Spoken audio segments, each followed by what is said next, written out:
을지로 주식 토크. 네, 안녕하세요. 이번 주 을지로 주식 토크는 ESG와 그리고 일본 주식시장의 미래에 대해서 얘기를 해볼까 합니다. 저는 MC를 맡은 이지연 연구원입니다. 올해 들어서 일본 주식시장이 세계 최고의 랠리를 기록하면서 투자자들의 관심이 굉장히 높아진 것 같아요. 특히나 2분기 들어서 이제 중국에 대한 디리스킹 차원에서 글로벌 자금들이 일본이나 인도로 유입되면서 글로벌 투자자들이 한 660억 달러, 한화로 85조 원 정도를 투자를 했다고 이제 보고서에 나와 있는데, 이번에 일본도 다녀오셨잖아요. 그래서 지금 현재 일본 금융시장에서 어떤 일이 일어나고 있는지 좀 설명 부탁드립니다. 이제 뭐 애널리스트 분들도 만나 뵙고, 또 이제 정말 시장을 체감을 해보기 위해서 데이터 프로바이더나 이제 상품, 이제 프로덕트 매니저들도 만나 봤는데요. 네. 지금 현재 일본에서는 이번에 그 랠리가 이제 기존에 있었던, 이제 가끔 있었던 이제 현상이라고 보는 의견이 있는 반면, 또 한편으로는 이제 그 저변이 아예 변화가 돼서 일본의 그 주식시장에 대한 그 해외 투자가들의 재평가가 시작됐다라는 이제 대립적인 의견이 공존을 하고 있었습니다. 근데 글로벌 자금이 이렇게 일본 시장으로 유입이 되는 데는 크게 이제 네 가지 이유를 좀 생각을 해볼 수가 있는데, 네. 우선 첫 번째로는 이제 양호한 경제 지표입니다. 그리고 두 번째, 엔저 효과로 인해서 기업 이익이 개선된다라는 기대감과, 그리고 이제 이에 대한 이제 해외 투자자 관점에서의 투자 매력도 상승을 생각해 볼 수 있고요. 그리고 세 번째, 이제 이슈가 됐던 이제 워렌 버핏의 그 일본 그 상사 그 투자 비중 확대. 그리고 마지막 네 번째는 이제 일본 도쿄 증권거래소가 이제 그 PBR 1배 이하 기업에 대해서 이제 그 거버넌스 개혁과 같은 이제 그 주주 환원 정책을 이제 요구를 했다는 점입니다. 앞에 세 가지 요인은 어느 정도 들어본 것 같은데, 그 마지막에 말씀하신 거버넌스 개혁과 관련된 요인에 대해서 좀 더 설명해 주실 수 있을까요? 그 네 번째 요인은 정말 일본 금융의 근본적인 체질 변화를 얘기하는 상당히 중요한 요인입니다. 한번 제가 여쭤보고 싶은데요. 일본 주식 시장 하면 어떤 느낌이 드세요?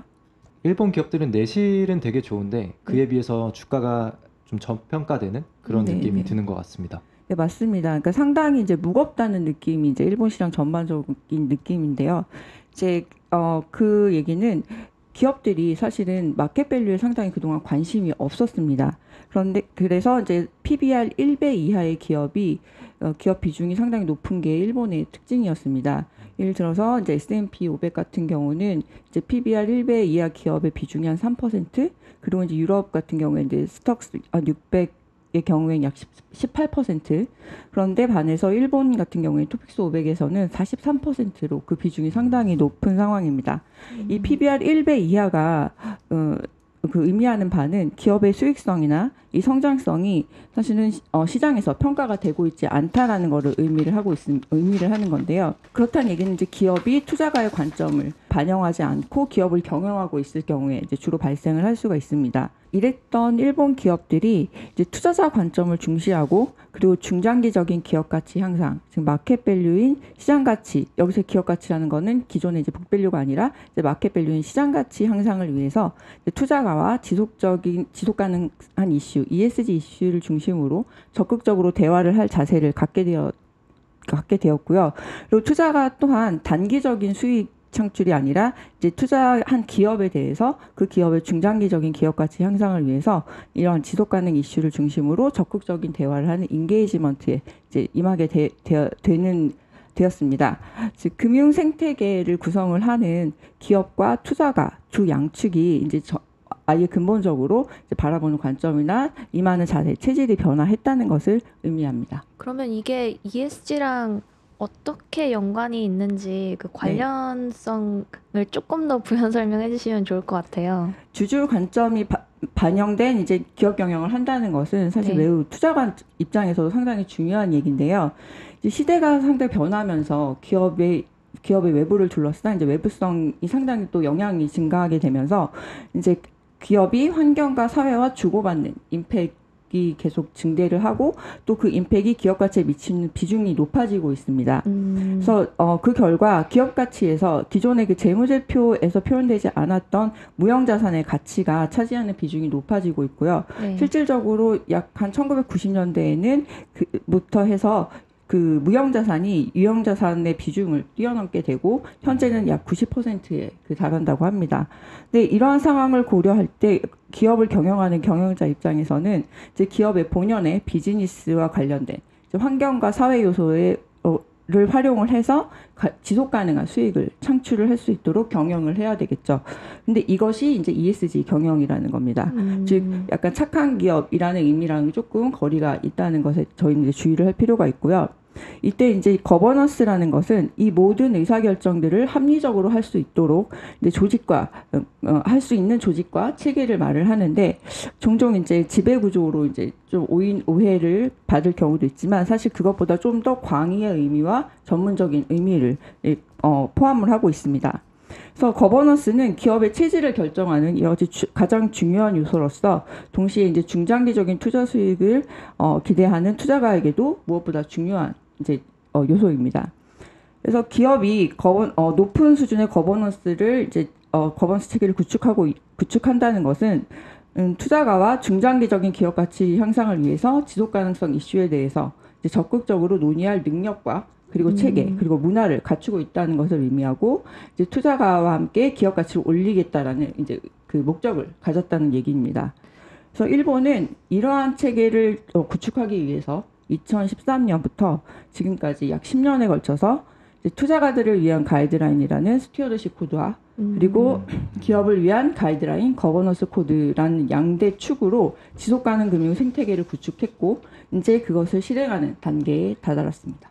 그러면 이 ESG를 중심으로 한 그 지속 가능 금융 생태계라고 하는 거를 구축한 이유가 따로 있을까요? 그리고 또 그 거버넌스 체질 변화랑 이게 어떤 관련이 좀 있는지가 좀 궁금합니다. 일본은 이제 그 아베 정권이 2013년도 이제 제2차 아베 정권이 탄생을 할 때 일본은 잃어버린 20년을 배경으로 이제 탄생을 했습니다. 근데 그때 당시에 이제 세 개의 화살을 제시를 했는데 이제 금융 정책, 재정 정책, 성장 정책에 관한 내용인데요. 그 중에서 세 번째 성장 정책 의 부분에 보면은 이제 경제 성장에서 가장 중요한 것은 이렇게 기업과 투자가의 그 금융의 그 선순환 구조가 필요하고 그리고 동시에 이를 굴리기 위해서는 이제 해외 투자 자금이 무엇보다 중요하다라는 것을 이제 인식을 하게 됐습니다. 그래서 일본 정부는 이제 해외 금융 투자 그 기관들의 그 투자 의사 결정 기준이 무엇인지를 이제 고민하고 연구하던 끝에 ESG 요소라는 것에 관심을 갖게 된 거죠. 그래서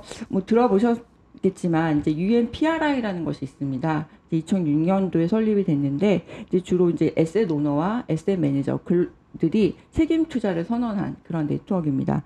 근데 지금 현재 그 선언한 그 금융기관들의 AUM은 약 121조엔에 달하고 약 5,000개 기관이 이제 이런 선언을 했는데요.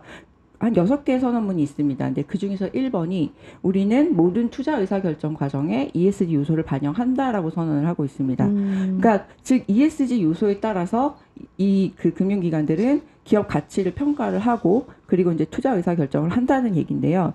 뭐 약간 이제 좀 극단적이고 쉽게 표현을 한다면 일본은 이제 이러한 그 121조 달러의 자금, 중장기적인 자금을 받기 위해서 이제 일본의 그 모든 기업들을 정비를 시켰다라고 이제 생각할 수 있겠죠.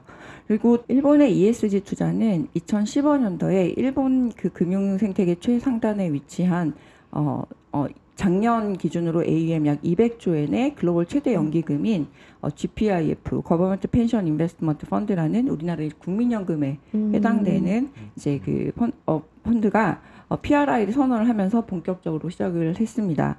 근데 그 GPIF는 지금 현재 운용 자산 중에서 약 25%에 해당되는 국내 채권을 제외하고 모두 위탁 운용을 하고 있는 상태인데요. 그 위탁 운용 대상 기관들에게 금융기관들에게 이제 동일하게 PRI를 선언을 할 것과 그리고 스튜어드십 코드를 도입을 하고 인게이지먼트를 적극적으로 실행할 것을 요구하고 있습니다. 이럼으로써 이제 그 일본 그 금융 생태계의 가장 최상단에서 GPIF가 본인의 이제 투자 운용 그 지침 안에 ESG 요소를 고려한다라는 것을 이제 반영한다라는 것을 이제 명기를 하고 그러면서 탑다운으로 내려올 때 두 개의 그 스튜어드십 코드와 그리고 거버넌스 코드를 두 개 양축으로 해서 이제 금융 생태계들을 정비를 하게 되는데요. 네, 이러면서 이제 지금 이 기반을 마련을 하게 된 것입니다. 방금 말씀해주신 스튜어드십 코드와 거버넌스 코드에 대해 좀 더 설명해 주실 수 있을까요? 스튜어드십 코드는 이제 투자가를 위한 이제 가이드라인입니다. 지침서인데요. 투자가는 이제 투자 수익만 추구하는 것이 아니고 이제 책임 투자 기관으로서 투자 대상 기업이 지속적으로 성장할 수 있도록 지속 가능 이슈, ESG 이슈를 중심으로 기업과 적극적인 대화를 나눠야 한다라는 것을 명기를 하고 있습니다. 그리고 이와 관련한 이제 필요한 지침들이나 방침들을 규정을 하고 있는데요. 투자가는 이 코드에 이제 서명을 함으로써 이 코드에 따라서 주주총회에서 행사하는 주주 의결권에 대한 기준이나 의결권 행사 결과들을 공시를 하고 그리고 이해상충이 발생했을 때 관련된 방침들을 공표해야 됩니다. 이 코드의 책정 주체는 금융청이고요. 2014년에 책정이 된 이후에 3년을 주기로 지금까지 2번의 개정을 거쳤는데 일본에서 조금 특이한 것은 이 코드 안에 이제 책임 투자에 대한 정의를 규정을 할 때 이제 ESG 요소를 포함한 지속 가능성 요소를 고려하는 것이 책임 투자가로서의 책임이다라는 의무를 명시를 했습니다. 네. 즉 이렇게 ESG라는 요소를 이 스튜어드십 코드 안에 규정을 한 것은 일본이 처음입니다. 그러면 거버넌스 코드 같은 경우에는 기업을 위한 지침서입니다. 이제 기업은 중장기적인 그 경쟁력뿐만 아니고 투자가의 수익 향상을 목적으로 거버넌스 경영을 실천을 해야 하고 그때 준수해야 하는 방침들을 규정한 가이드라인인데요. 사실 법률적인 구속력은 없습니다. 근데 다만 이제 지키지 못할 경우에는 comply or explain이라는 준수하지 못했을 땐 설명을 해야 된다라는 형식을 띠고 있기 때문에 상장 기업의 입장에서는 어느 정도 법률적인 구속력을 갖는 만큼 강제성이 있는 내용입니다. 그리고 이 코드 또한 주체가 그 책정 주체가 금융청 그리고 이제 도쿄증권거래소인데 이거 2015년에 책정이 됐고요. 현재까지 동일하게 3년을 주기로 2번의 개정을 거쳤습니다. 이러한 것들이 실질적으로 투자자들의 의식 변화에 이제 영향을 미치는 게 되게 중요할 것 같은데 실질적으로 변화가 좀 있나요? 현지 애널리스트에 따르면 그 거래소에서 이제 PBR 1배 이하 기업들에게 이제 관련돼서 좀 개선안을 마련을 해달라고 요청을 한 그 시점에 기본적으로 일본 기업들이 보유하고 있는 현금을 가지고 자사주 매입이 상당히 많이 일어날 걸로 사실 예상을 했습니다. 그렇지만 그런 예상과는 좀 다르게 직접 주주 환원 방법으로 선택한 것은 투자가와 중장기적인 기업 가치를 위한 전략 수립 방법을 택하고 그리고 거버넌스 체계를 기반으로 이제 지속 가능 이슈에 대해서 적극적으로 대화를 하는 인게이지먼트 전략을 구체적으로 이제 제시를 했다라고 합니다. 그리고 투자가는 또한 일본 금융시장의 이러한 변화를 인지하고 오히려 PBR 1배 이하 기업에 더욱더 매수를 확대했다고 합니다. 그래서 실제 데이터상으로도 올 4월에서 5월 사이 아까 말씀드렸던 그 거래소의 그 PBR 1배 이하의 기업의 그 개선안 요청안이 3월에 발표가 됐었는데 그 이후에 4월에서 5월 사이에 그 자사주 매입 그 규모가 약 한 3.7조 엔에 달한다고 하는데요.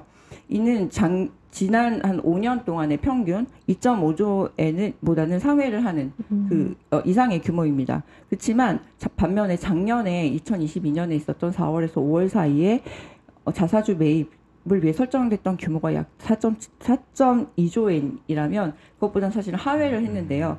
결국 이번 발표의 영향이 상당히 미미했다라는 것을 알 수 있습니다.